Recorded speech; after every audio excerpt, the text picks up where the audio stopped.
Nasib Richard Eliezer sebagai anggota Polri pasca vonis 1,5 tahun penjara segera ditentukan dalam sidang etik. Di vonis ringan, apakah Eliezer bisa kembali berseragam polisi? Kita bahas saudara malam hari ini bersama dengan Ketua Harian Kompolnas Beni Mamoto dan juga pengamat kepolisian Bambang Rukminto. Pak Beni, Pak Bambang, selamat malam, sehat selalu Bapak-bapak. Malam, Mbak Nilo. Ya, saya ingin ke Pak Beni dulu. Pak Beni, dengan vonis 1,5 tahun untuk Richard Eliezer, apakah kemudian secara aturan ia bisa kembali menjadi anggota Polri? Ya, setelah vonis ini akan ditindaklanjuti dengan sidang etik. Dan saat ini sedang dipersiapkan dan nantinya Polres juga akan hadir mengikuti persidangan tersebut. Dalam persidangan tersebut itulah nanti akan dipertimbangkan beberapa hal ya. Dia tentunya bagaimana kontribusi Eliezer ketika mengungkap kasus Duren 3. Kita semua mengikuti berita ketika itu dia minta menghadap Kapolri, kemudian menjelaskan apa yang terjadi, dan sejak saat itulah kemudian kasus Duren 3 terungkap. Ya. Yang bersangkutan cukup signifikan dalam hal ini dan ada keberanian dia untuk mengungkap fakta yang sebenarnya. Ini tentunya akan menjadi bahan pertimbangan.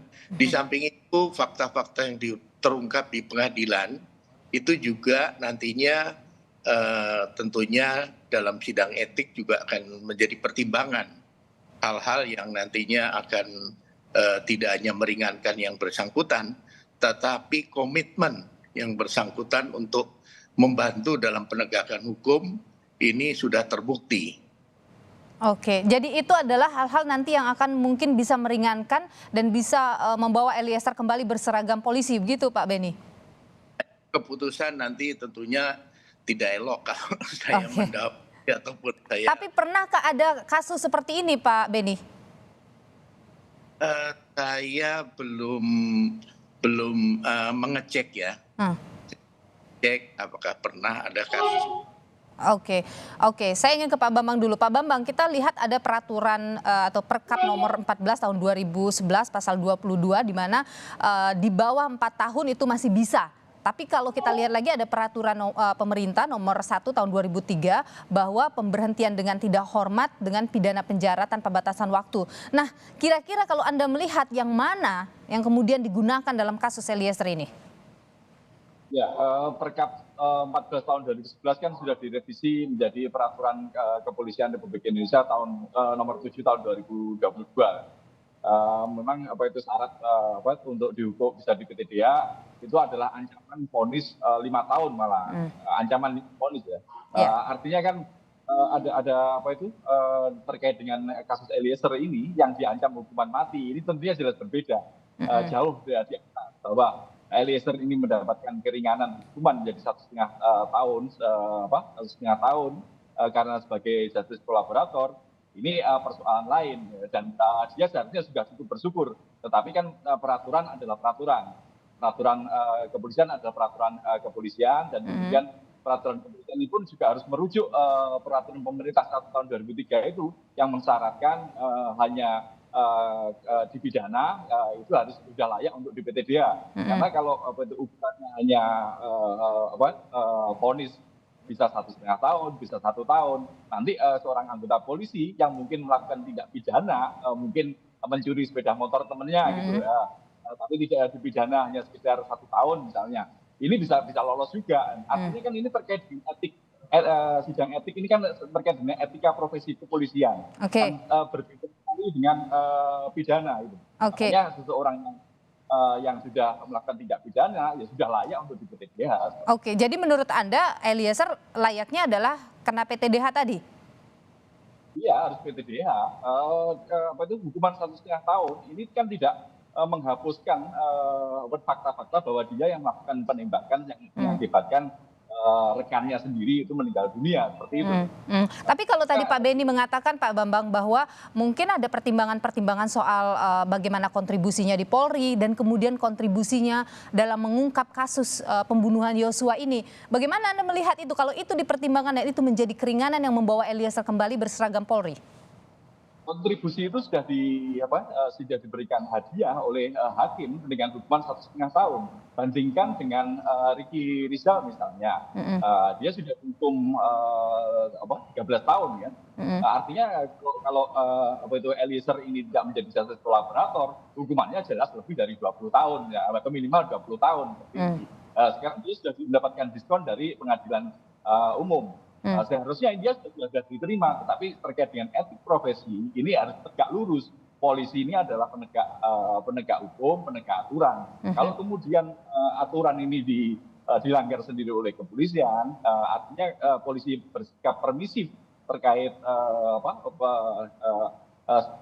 status Eliezer yang sebagai justice kolaborator, ini akan menjadi presiden buruk ke depan, gitu. Karena hal serupa akan bisa terjadi seperti itu. Oke, jadi ini bisa jadi presiden buruk. Saya ke Pak Beni. Pak Beni, kalau Eliezer kembali masuk, menurut Pak Bambang ini akan jadi presiden buruk.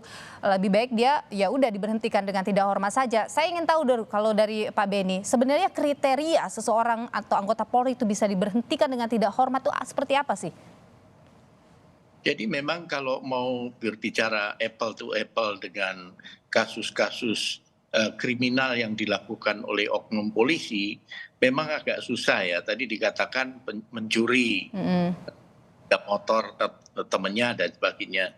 Sementara ini ada satu kasus besar yang tanpa kontribusi dari Eliezer mungkin akan menjadi lain.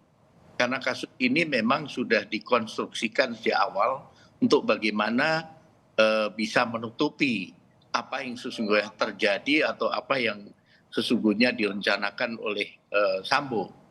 Nah, kontribusi besar inilah tentunya akan menjadi bahan pertimbangan dari KKIP nanti. Kemudian juga ditambah nanti kita juga melihat bahwa persidangan sendiri di antara para terdakwa yang ada yang secara terbuka jujur bersikap kesatria itu ditunjukkan oleh yang bersangkutan. Sementara lain kan masih ngeles, masih bohong dan sebagainya. Nah, ini cara masalah etik poin positif gitu. Dia melakukan. Kalau Pak Bambang tadi menyebut bahwa ini bisa jadi presiden buruk untuk Polri, bagaimana? Nah, oleh sebab itu nanti sudah tentunya akan dipertimbangkan ketika KKIP berjalan, banyak hal yang nanti akan dibahas. Nah, kami dari Kompolnas akan mengikuti jalannya sidang, hingga nanti tentunya keputusan yang diambil adalah yang terbaik. Institusi, kedua juga untuk yang bersangkutan. Tapi kalau pandangan Kompolnas sendiri, Anda sebagai Ketua Harian Pak Beni, layakkah Eliezer kembali berseragam Polri?